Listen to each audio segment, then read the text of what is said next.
여러분 반갑습니다. 정무성 목사입니다. 하나님의 은혜가 여러분과 가정에 충만하기를 주의 이름으로 간절히 기원합니다. 기도하겠습니다. 은혜로우신 주님, 창세기 말씀을 배우고 있는데 하나님이 어떤 존재인지, 그리고 우리가 인간이 무엇인지 깊이 느끼고 깨닫고 또 하나님의 뜻에 순복해가는 저희들 되게 도와주시옵소서. 예수님 이름으로 기도하옵나이다. 아멘.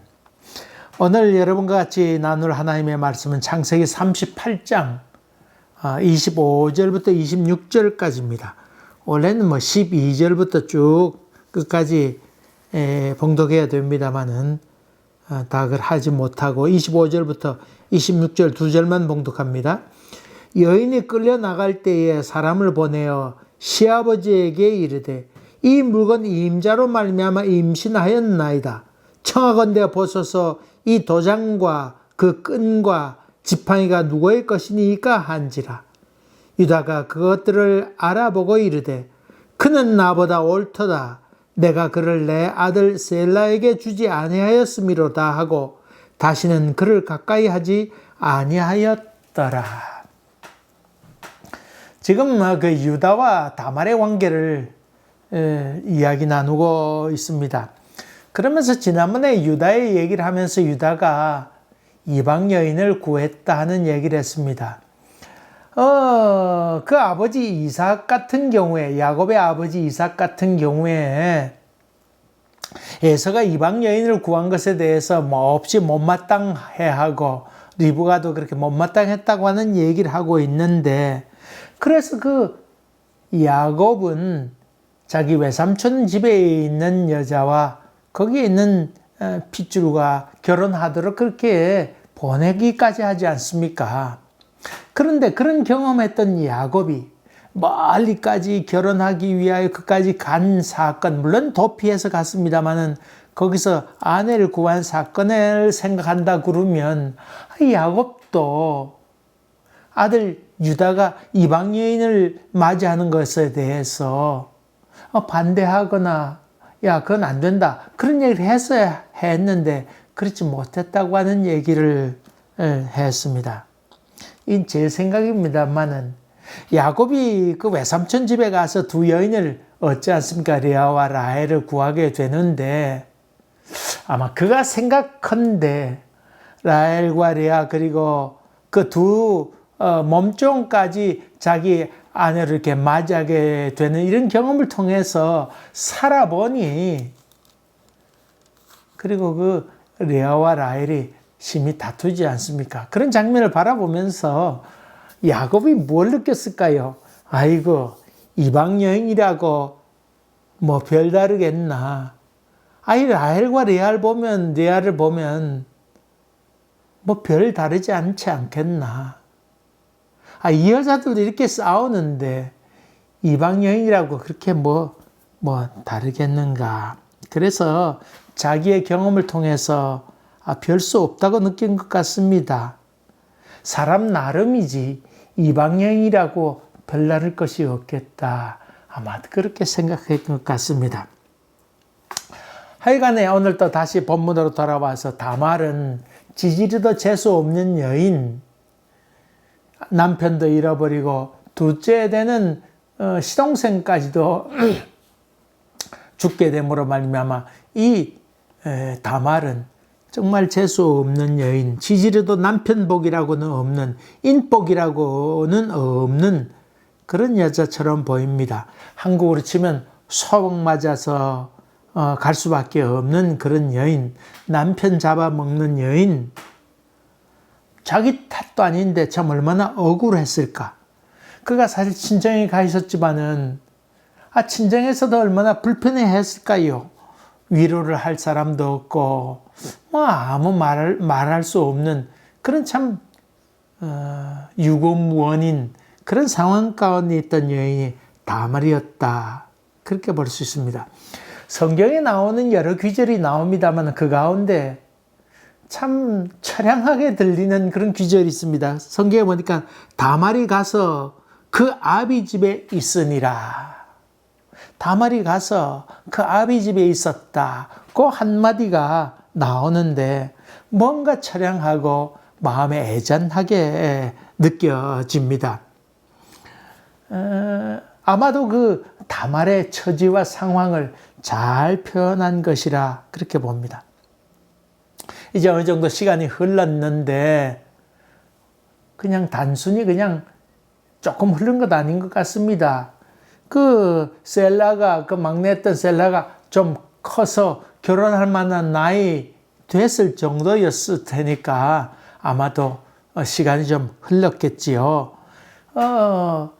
이 딥나라고 하는 곳에 유다가 양을 치러 왔다고 하는 소문을 듣게 됩니다. 어떤 사람이 알려줘서 거기 왔다. 그 더군다나 여러분 유다가 그 아내가 죽었다고 하는 얘기가 나오잖아요. 그 당시 문화로 봐서 자기 시어머니가 죽었으니까 홀로 된 이 과부였던 다말이 장례식에 참석했는지 안 했는지 그건 정확하게 잘 모르겠습니다. 잘 모르겠습니다. 아들들은 아버지가 돌아가실 경우에 왔다고 하는 기록을 지난번에 말씀드렸는데 이 과부가 된 며느리까지 왔는지 초청받았는지 어쨌든 알 길이 없지만은 그 이후에 시간 좀 흘러서 혼자 된 다음에 유다가 딥나로 양을 치러 왔다고 하는 이야기를 듣게 됩니다. 거기 딥나라 하는 곳에 소위 그 며느리 다말이 거기 아버지와 함께 유했던 곳이었죠. 친정집이었죠, 거기에. 그리고는 그 유다가 친구와 함께 양털 깎는 날을 맞이해서 양털 깎으러 온다고 하는 소식을 누군가 그 다말에게 알려주게 되지요. 알려주게 됩니다. 그것을 듣고는 이 다말이 마음이 결심하게 됩니다. 셀라가 자랐음에도 불구하고 자기에게 보내주지 않는 것에 대해서, 그리고 자기는 장남의 아내인데 씨를 낳아서 후손을 낳아야 될 사명이 있음에도 불구하고 자기에게 보내주지 않는 것에 대해서 무시한다고 아마 생각했던 것 같습니다. 첫 며느리로서의 대우도 하지 않는 그런 모습에 대해서 이거 어떻게 할까 아마 오랫동안 생각했겠죠. 그래서 다말은 과부의 옷을 벗고 얼굴에 면박을 하고는 창녀로 분장하게 됩니다. 아마 눈인데도 짙은 화장도 하고 아마 그랬겠지요. 그리고는 성문 곁에 앉게 됐습니다. 작정하고 유혹하려고 계획했다고 하는 말이죠. 이때 유다는 자기 며느리인지를 모르고 그렇게 가까이 하게 됩니다. 마스크를 해도 잘 모를 판인데 면박까지 했으니 도무지 누군지 알 수 없었겠지요. 다말을 만났을 때에 다말이 묻습니다. 당신이 무엇을 주고 내게로 들어오려고 하느냐. 아마 목소리도 좀 변조했겠지요. 목소리 좀 변조해서 물었습니다. 그랬더니 이 유다가 무슨 약조물을 줄까? 이 말로 봐서 유다가 창녀에게 그냥 오기로 계획하고 온 것 같지는 않습니다. 금이나 은 같은 거, 아니 금붙이나 귀걸이나 이런 것들을 갖고 와서 그 여자에게 주고는 그렇게 들어가려고 했다 그러면 준비를 했을 텐데 그런 준비를 하지 못하고 온 것 같습니다. 일반적으로 여기에 본문에 나와 있는 것처럼 새끼 염소 같은 것을 주기도 하고 이랬었는데 아마도 작정하지 않고 왔다가 그렇게 온 것 같습니다. 또 만약에 그 유다가 작정하고 왔다고 할지라도 다말은 다른 게 2차 플랜 2를 준비하지 않았을까요? 염소 새끼를 데리고 왔다 그러면 아마도 그 침실에 들어있는 동안에 무슨 얘기를 걸어서라도 그의 어떤 약조물을 얻어내지 않았을까요? 아니면 훔치려고 생각했든지 정 안 됐으면 아마 이런저런 생각. 지금으로 보면 여러분 007 작전에 그 여자가 스파이가 침투해서 적군의 암호를 빼온다든가 서류를 카메라로 찍어 온다든가 그런 장면을 여러분 연상하시면 아마도 이해가 되리라 생각됩니다. 도장이나 끈이나 지팡이 이런 것들을 아마 그 다말이 요구하지 않았을까요? 끈에는 매듭을 이음으로 말미암아 어떤 자기의 부족의 어떤 특징을 나타내는 그런 것들이 있었습니다. 명주로 된 것이 주로 사용됐었는데 아마도 거기에 염색한 색으로 된 끈으로 이렇게 묶는 방법에 따라 또 색깔에 따라서 자기 부족을 표시했던 것이고, 여기에 끈이라고 하는 것도 사실 도장이 있는데 도장에다가 묶어두는 고리 역할하는 그런 것이 있었지요. 그런 것이 끈 역할이었습니다. 지팡이도 그냥 아무렇게나 지팡이 아니었습니다. 거기에 문양을 새겨 넣었다, 그렇게 볼 수 있는데, 어쨌든 간에 그런 것을 요구하게 되었더니 이 유다가 다른 것 준비하지 못했으니까 그것을 주고는 그 여인과 같이 들어가게 되었습니다. 성경에 보니까 다말은 유다로 말미암아 잉태하였더라, 그렇게 했습니다. 그리고는 다말이 면박을 벗고는 다시 과부의 의복을 입고는 자기 집으로 향하게 됩니다. 집으로 돌아온 유다, 시간이 걸려서 양치는 양털 깎는 잔치도 벌이고 했던 거 다 끝내고는 자기 집으로 왔는지, 아니면 거기서 양털 키우던 것을 한 마리 잡아서 자기 친구하고 같이 갔었으니까 아둘람이란 친구에게 염소 새끼를 이렇게 보내게 됩니다. 여러분, 이거 염소 새끼 보냈다고 하는 것은 그 당시에 염소 새끼는 매력적인 여인에게 보내는 선물 가운데 하나였습니다. 그런 그 의미가 담겨 있는 것이 염소 새끼였습니다. 그러니까 아마도 유다는 이런 생각도 했는지 모릅니다. 내가 이제 아내를 잃어버렸으니까 아내를 새로 얻어야지 하는 생각에서 예전에 만났던 그 여자하고 어떻게 연결 지어볼까, 그런 생각에서 염소 새끼를 보냈는지 모릅니다. 어쨌든 간에 친구를 통해서 염소 새끼를 보내어서 약조물을 인장과 끈과 그리고 지팡이를 찾아오도록 그렇게 보내게 됩니다만은, 찾아갔더니 정말 장녀가 있느냐고 물었더니 여긴 장녀 있는 데가 아니라고, 그런 얘기를 듣게 되지요. 여러분, 여기 장녀라고 하는 표현이 나오는데, 이 장녀라고 하는 표현은 흔히 이 성전에 소속되어 있는 그런 그 사제, 여자 사제, 그런 것을 뜻합니다. 다시 말하면 그 신에게 제사를 드린 다음에 그 성전에 있는 그 여자와 사제와 성적인 관계를 맺으면 하늘에서 비가 내린다고 생각했던 소위 바알신이 그런 것이었지요. 그런 생각을 갖고 있었는데, 장녀라고 하는 원어는 신에게 헌신한 자라, 그런 원어가 있습니다. 그런 점을 본다고 그러면 이 장녀라고 하는 의미는 신전에 있는, 그렇게 해서 일하는 그런 여자로 여러분 이해하시면 되겠습니다. 신약 성경에 보면 고린도 교회에 있는 사람들에게 여자들을 향하여 너희들이 교회 갈 때에, 모일 때에 여자들에게 머리에 수건을 쓰라고 그랬잖아요. 수건을 쓰라고 그랬습니다. 왜 그랬느냐 하면, 그 당시에 고린도 지방에는 이런 그 신전들이 많이 있었고 여자 사제들이 많이 있었는데, 예수 믿는 사람이 교회 간다 그러면 마치 장녀처럼 생각할 것 아니냐. 그래서 그것과 구별하기 위해서 머리에 수건을 쓰라 그랬죠. 그러니까 수건 쓰는 요즘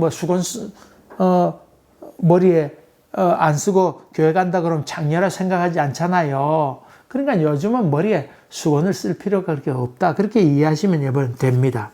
어쨌든 간에 그런 장녀가 없다는 소식을 듣고는 아둘람이 돌아와서 자기 친구인 유다에게 얘기하게 되지요.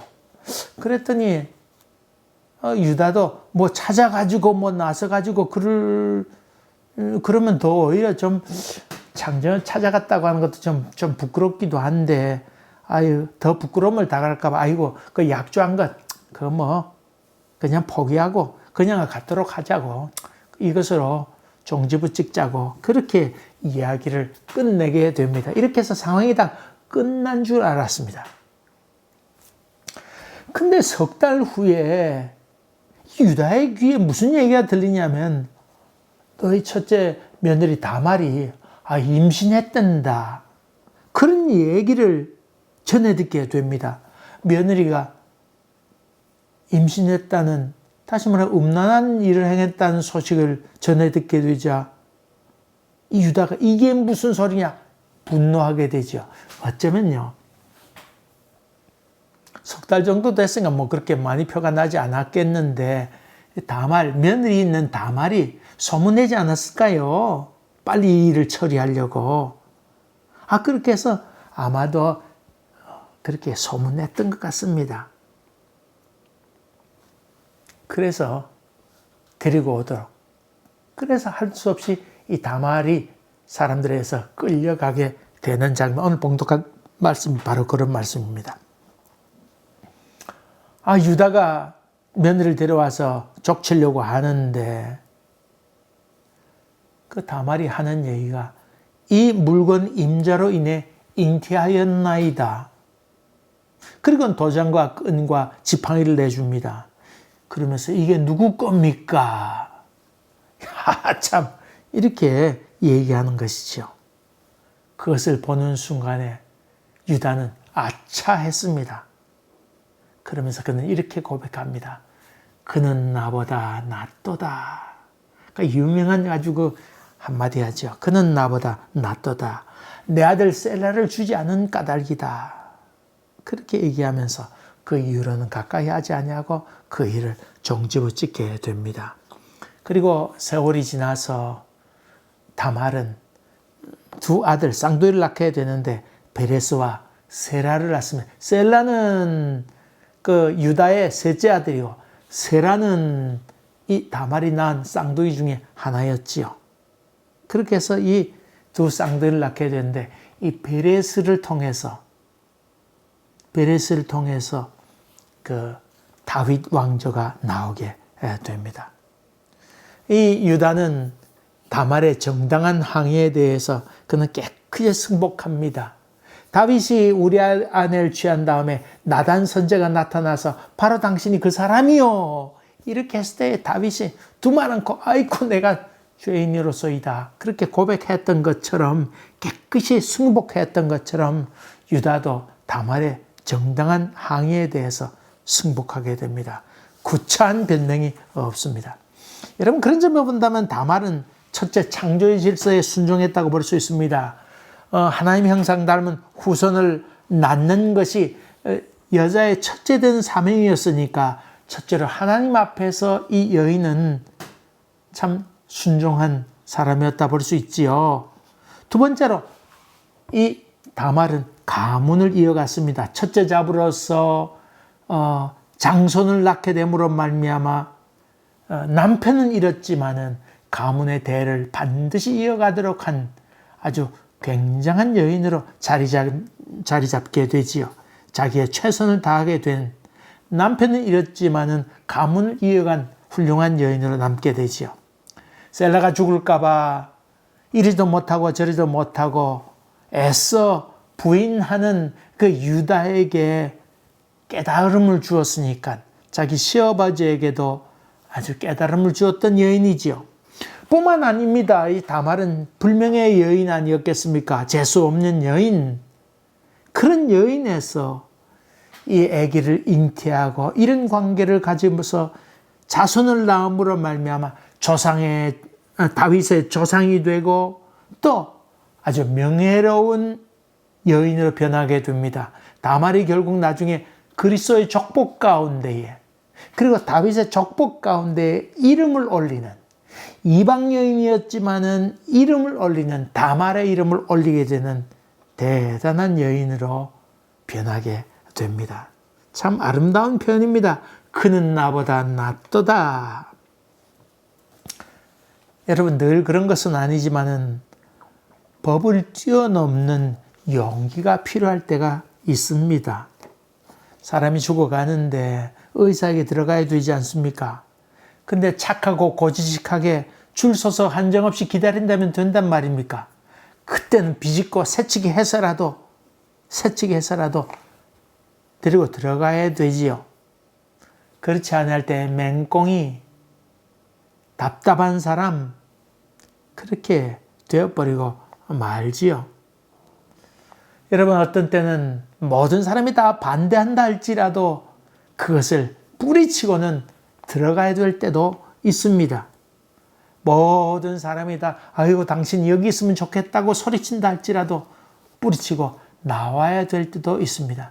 만인의 지지자가 있다 할지라도 노라고 해야 될 때가 있는 것이 우리의 삶이기도 합니다. 자기 체면 때문에 무력하고 무능하게 있기보다는 용기 있게 일어서는 그런 믿음이 우리 가운데 필요하다고 하는 말입니다.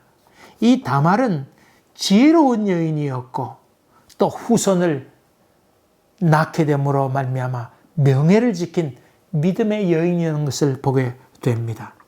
여러분, 원칙을 잘 지키는 것이 얼마나 좋은지 모릅니다. 그러나 원칙을 넘어서는 용기가 필요할 때는 단호히 일어서는 용기를 가졌으면 좋겠습니다. 모두 비겁하게 침묵하고 있을 때 당당히 노라고 얘기할 수 있는 용기 이런 것도 참으로 필요합니다. 이 여인은 이방 여인이었지만은 믿음으로 말미암아 구원 얻는다고 하는 도를 이야기했던 귀한 여인으로 이 마태복음에 기록되어 있습니다. 그는 나보다 옳도다. 이 여인은 믿음으로 행하게 되어서 그 이름을 값지게 하고 그 가문을 아주 빛나는 훌륭한 인물이 되었습니다. 여러분, 살면서 여러 가지 일이 있다 할지라도 이것이 정말 하나님께서 원하시는 일인가 하거든 담대하세요. 믿음을 갖고 용기 있게 행하세요. 하나님께서 그것을 기뻐하신답니다. 여러분, 가정 가운데 믿지 않는 사람이 있다 할지라도 나는 죽어도 예수 믿지, 이런 결단, 이런 용기, 이런 것으로 말미암아 하나님의 복이 여러분 가정 가운데 그리고 여러분 가운데 머무르는 축복이 있기를 주의 이름으로 간절히 기원합니다. 기도하겠습니다. 은혜로우신 아버지 하나님, 보통 때는 저 모자란 듯 양보하며 살지만은 결정적인 순간에 하나님께서 주신 지혜로 담대하게 믿음의 걸음을 걸어가는 저희들 되도록 도와주시옵소서. 예수님 이름으로 기도하옵나이다. 아멘. 감사합니다. 또 뵙겠습니다.